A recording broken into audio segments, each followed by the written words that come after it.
کہ جو باہر میں لڑکا رہ رہا تھا اس سے زیادہ کہیں افسوس اس بچے کو ہوگا جس کا شریر تو تھا لیکن وہ شرعی حیثیت سے اپنے باپ کا جنازہ نہیں پڑھ سکا۔ بہت ساری باتیں ہیں، مٹی کیا پڑھ کے دینا ہے۔ میں نے دیکھا ہے کئی بار، مجھے تیسری یا چوتھے صف میں اگر اتفاق ہوا ہے کسی کی نماز جنازہ میں تو لوگ وہی طریقہ استعمال کرتے ہیں، عید والا طریقہ۔ بہت سارے لوگ کنفیوز ہو جاتے ہیں کہ اس اللہ اکبر میں ہاتھ چھوڑنا ہے کہ باندھنا ہے۔ صحیح بتا رہا ہوں، اس اللہ اکبر میں ہاتھ چھوڑنا ہے کہ باندھنا ہے، کیونکہ نماز عید والی نماز میں اس نماز سے پہلے وہ ساری تیاریاں کرتا ہے، چپل سے لے کر جوتا سے لے کر موزہ سے لے کر ٹوپی تک سب نیا نیا خریدتا ہے، لیکن کبھی اسے 5 منٹ کا موقع نہیں ملتا ہے کہ چلو ذرا نماز عید کی نماز پڑھنے کا طریقہ میں ایک بار دیکھ لیں۔ بالکل وہ دیکھتا ہے آگے والے کو، اب آگے صف میں جو رہتا ہے ہم کو نہیں پتا کہ وہ امام کو دیکھتا یا نہیں دیکھتا ہے، لیکن دوسرے والے، تیسرے والے، چوتھے والے، ہر کوئی اپنے آگے والے کو دیکھتا ہے کہ اس میں باندھا ہے کہ چھوڑا ہے۔ اللہ اکبر۔ آج ہماری حالت یہ ہے، یہ لاؤڈ اسپیکر، یہ مائک کیوں لایا گیا ہے؟ کیا بغیر مائک کا میلاد نہیں ہوتا؟ کیا جن کے لیے علماء کرام بلائے گئے ہیں، جن کے لیے قرآن خوانی ہوئی، جن کے لیے قرآن و حدیث کی اتنی دیر سے باتیں ہو رہی ہیں، کیا اس مردے کو ثواب نہیں پہنچتا کہ نہیں پہنچتا؟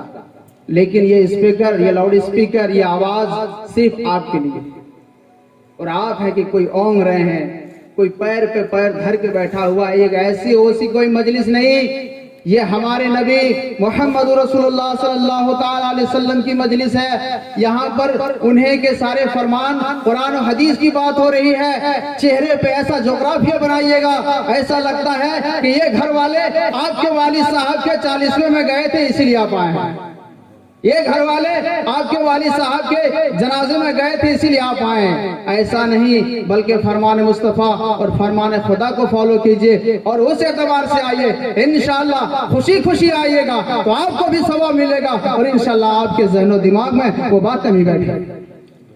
اس لیے میں گزارش کروں گا، میں بہت بڑا مقرر بھی نہیں ہوں اور میں انداز بھی نہیں جانتا ہوں، اس لیے کہ سب لائن سے تھوڑا سا طالب علم کے زمانے ہی سے دور رہا ہوں۔ میں علماء کرام سے بھی معذرت چاہتا ہوں اور آپ حضرات سے بھی چاہتا ہوں کہ ہو سکتا ہے کہ میرا انداز آپ کو اچھا نہ لگے، لیکن آپ اگر ان باتوں کو اپنے ذہن و دماغ میں رکھیں گے تو انشاءاللہ آپ سے آپ کے بچے بھی سیکھیں گے اور ہماری نسلیں سدھرتی ہوئی نظر آئے گی۔ درود شریف پڑھی، اللہم صلی علی سیدنا و مولانا محمد بارک وسلم، صلو علیہ الصلوۃ والسلام علیک یا رسول اللہ یا حبیب اللہ صلی اللہ تعالی علیہ وسلم۔ جب تک آپ خود احتسابی نہیں کیجئے گا، جب تک آپ اپنے ضمیر کو جھانک کر نہیں دیکھیے گا، جب تک آپ اپنے آپ کو جھانک کر نہیں دیکھیے گا، تب تک آپ کی غلطیاں دور نہیں ہو سکتی۔ حضرت علی رضی اللہ تعالیٰ عنہ فرماتے ہیں کہ جس دن سے بندہ اپنے گناہوں کو اور اپنی غلطیوں کو دیکھنا شروع کر دے گا، اس دن سے انہیں دوسروں کی غلطیاں دکھائی نہیں دے گی۔ اللہ اکبر۔ لیکن آج ہم دوسرے کو کمیاں نکالنے میں، دوسرے کی کمیاں نکالنے میں لگے ہیں۔ ہمارے اندر اتنی کمیاں ہیں، اتنی برائیاں ہیں کہ ہم اپنی کمیوں کو نہیں دیکھتے ہیں۔ آپ ذرا سوچیں کہ ہم اس دنیا میں نہ جانے کتنے طرح کی مجلسوں میں شرکت کرتے ہیں۔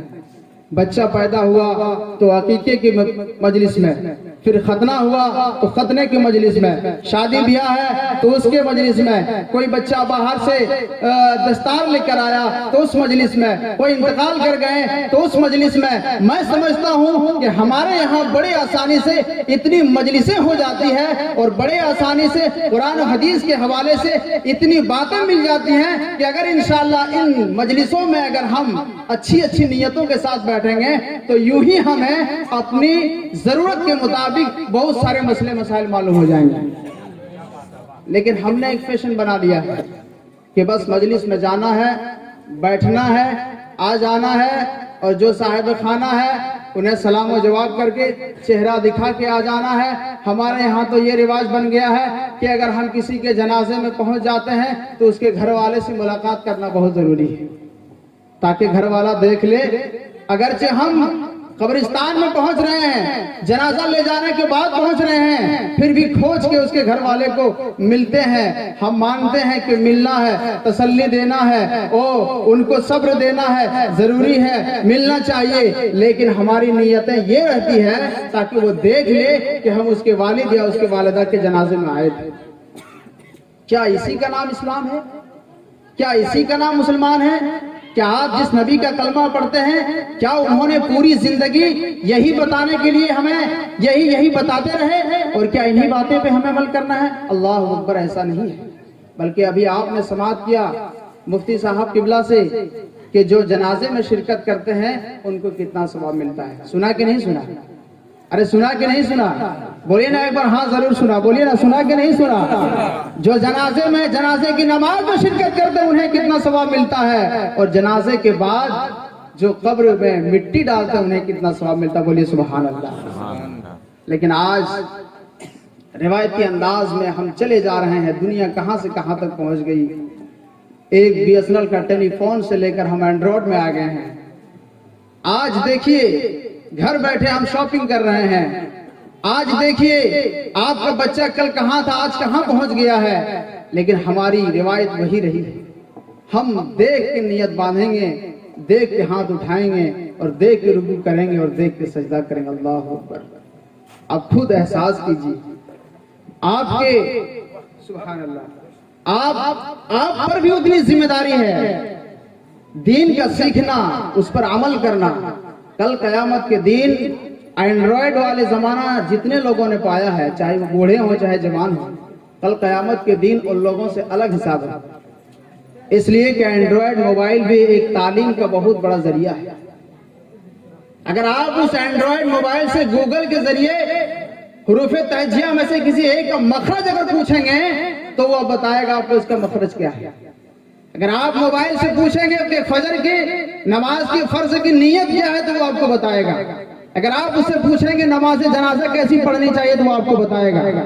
آپ اگر اس سے پوچھیں گے کہ مٹی کو قبر میں مٹی ڈالتے وقت کیا پڑھنا چاہیے تو وہ آپ کو بتائے گا۔ لیکن جب قیامت کے دن آپ سے سوال کیا جائے گا تو آپ یہ کہیے گا کہ مجھے نہیں معلوم تھا، تو کیا آپ سے سوال نہیں ہوگا؟ ضرور سوال ہوگا، کوئی عذر قبول نہیں کی جائے گی۔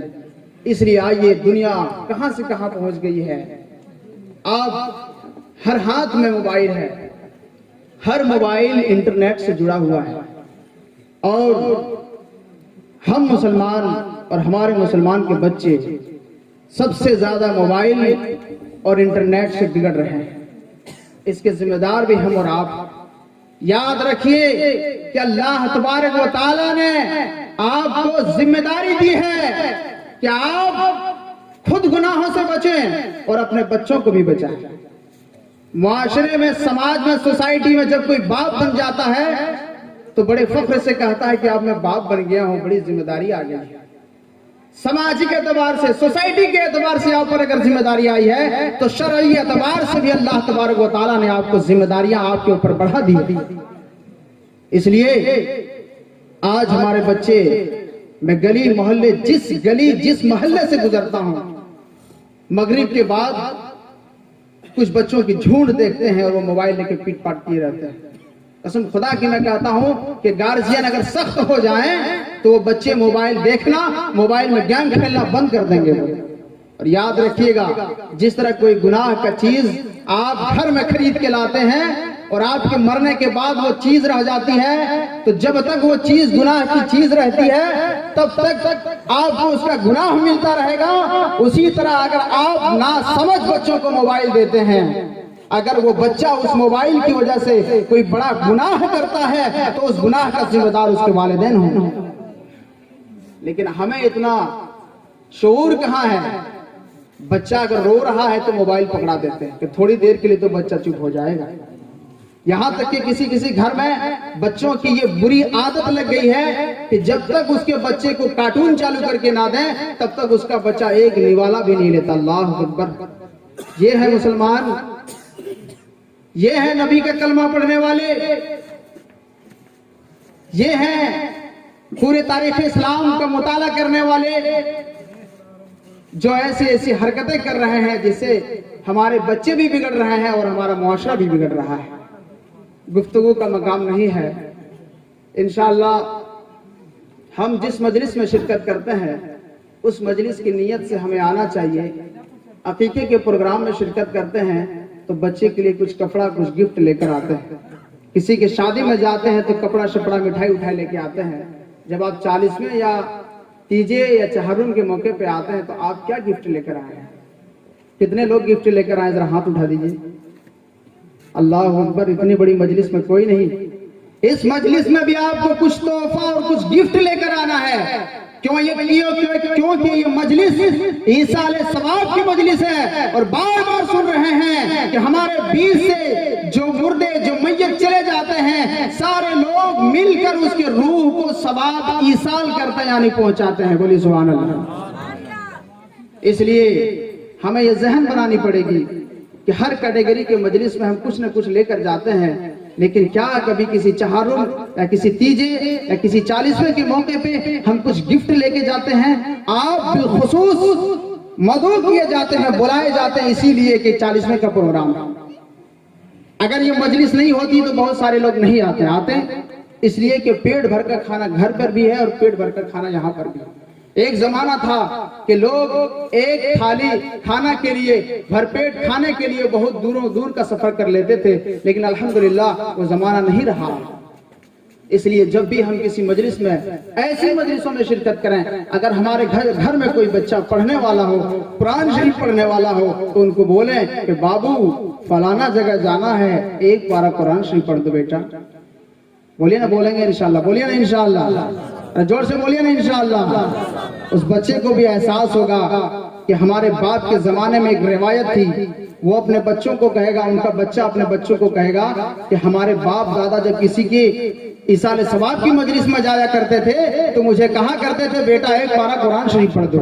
اور انشاءاللہ یہ سلسلہ جب چالو ہو جائے گا نا تو یہ سلسلہ چلتا رہے گا۔ بولیے انشاءاللہ۔ اس لیے جب بھی ہم آئیں اپنے گھر میں پڑھنے والے بچوں کو بول دیں، اسی بہانہ بچہ تو قرآن شریف کھول کے کم سے کم ایک پارہ قرآن تو پڑھ لے گا، اس کے بہانے گھر میں برکت بھی آ جائے گی اور آپ کا آنا بھی کامیاب ہو جائے گا۔ بولیے سبحان اللہ۔ اس لیے یہ روایت، یہ سلسلہ ہم چالو کریں گے۔ میت والے دین میں عجیب و غریب ماحول دیکھا جاتا ہے، کوئی روتے ہیں، کوئی بلکتے ہیں، یہاں تک کہ کچھ ماں اور بہنیں جو ہیں اپنے سروں کو دھن دھن کے روتے ہیں۔ اللہ اکبر، یہ طریقہ غلط ہے۔ واقعی اگر آپ کو بہت غم ہے تو قرآن و حدیث کو سامنے رکھیے اور اس کے مطابق آپ اپنے غم کا اظہار کیجئے، اور اس کے بعد جو ایصال ثواب کا طریقہ ہے وہ طریقہ اپنائیے۔ ہمیں بھی معلوم ہے کہ اپنوں سے بچھڑنے کا کیا غم ہوتا ہے، واقعی غم ہوتا ہے، واقعی دل میں تڑپ ہوتی ہے، واقعی آنکھوں سے آنسو نکلتا ہے، لیکن ایسا بھی طریقہ نہ اپنائیں جو شریعت کے بالکل خلاف ہے۔ اس لیے ماں اور بہنوں سے بھی گزارش ہے کہ آپ بھی جب ایسی مجلسوں میں شرکت کریں، الحمدللہ لڑکوں سے زیادہ آپ لوگ قرآن شریف پڑھی ہوتی ہیں، اس لیے کہ گھر والے اپنی بچیوں کو ضرور قرآن کی تعلیم دیتے ہیں۔ آپ قرآن کا تحفہ لے کر آئیے، کلمہ کا تحفہ لے کر آئیے، سورتوں کا تحفہ لے کر آئیے، اور آپ جو ہے تسبیح و تحلیل کا تحفہ لے کر آئیے، اور مجلس کے آخر میں جب دعا ہو تو آپ اپنے کاغذ میں لکھ کر دے دیں، کسی سے کہلا دیں میری طرف سے اتنا، میری طرف سے اتنا، انشاءاللہ آپ کا آنا بھی کامیاب ہوگا اور یہاں میت کے لیے ایصال ثواب میں اضافہ ہوگا۔ بولیے انشاءاللہ۔ استغفر اللہ ربی من کل ذنب واتوب الیہ۔ آئیے ہم اور آپ سب مل کر کلمہ شریف کا ورد کر لیں تاکہ اسی بہانے ہم میت کو کچھ ایصال ثواب کر لیں۔ پڑھیے بسم اللہ الرحمن الرحیم۔ سارے لوگ بابا سے بلند پڑھیں، اس کے بعد پھر آپ کو چائے بھی دی جائے گی۔ پڑھیے میرے ساتھ، لا الہ الا اللہ، اور زور سے ذرا پڑھیے تاکہ ایک ماحول بن جائے۔ لا الہ الا اللہ